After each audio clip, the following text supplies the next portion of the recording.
Hello guys, good morning. আমি Arindam, welcome back to my channel Arindam daily. আর এখন কিন্তু সকাল না, প্রায় বেলা হয়ে গিয়েছে। আমি শুরু করিনি, আমার প্রায় কাজ সব কমপ্লিট হয়ে গেছে। আর এদিকটা আজকে একটু পরিষ্কার করেছিলাম, কারণ অনেকটা নোংরা হয়ে গিয়েছিল। গাছপালা ডালপাল্লাগুলো একটু কেটে দিলাম আর পরিষ্কার পরিচ্ছন্ন করলাম, কারণ বর্ষাকাল তো, যখন তখন বৃষ্টি হচ্ছে, একটু ভয় থাকে। সে কারণে একটু গাছ টাছগুলো একটু তুলে দিলাম। এগুলো লতানো গাছ। এটা হচ্ছে তাল, যেটা আমাদের শ্বাসের জন্য আমরা রেখেছি। ওকে আমি ওকে আমি ছাড়বো না না।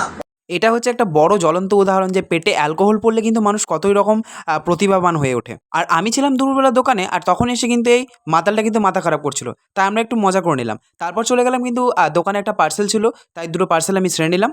আর এই পার্সেলটা একদমই আমার দোকানের পেছনের একটা পার্সেল। আর ভাদ্র মাসে কিন্তু রোদ বৃষ্টির কোনো মাথাচাতা নেই, যখন তখন মেঘলা হয়ে বৃষ্টি শুরু, আবার রোদও হচ্ছে। তাই চলে এলাম বাড়িতে এসে রেস্ট করলাম। আর এটা হচ্ছে আমারই ল্যাপটপ, যেটা আমি খুবই কম চালাই, মানে তাই আজকে সন্ধ্যেবেলা নিয়ে বসছিলাম, কিন্তু ল্যাপটপটা একটু ঘাটাঘাটি করছিলাম, পুরোনো জিনিসগুলো একটু রিভাইজ করছিলাম, যাতে কিছুটা মনে থাকে। প্রায় অর্ধেকের বেশি জিনিস কিন্তু ভুলে গিয়েছি, কারণ অনেক দিন আগে শিখেছি, তো সেই কারণে। তো আজকের মতো ভিডিওটা এতটাই, টাটা।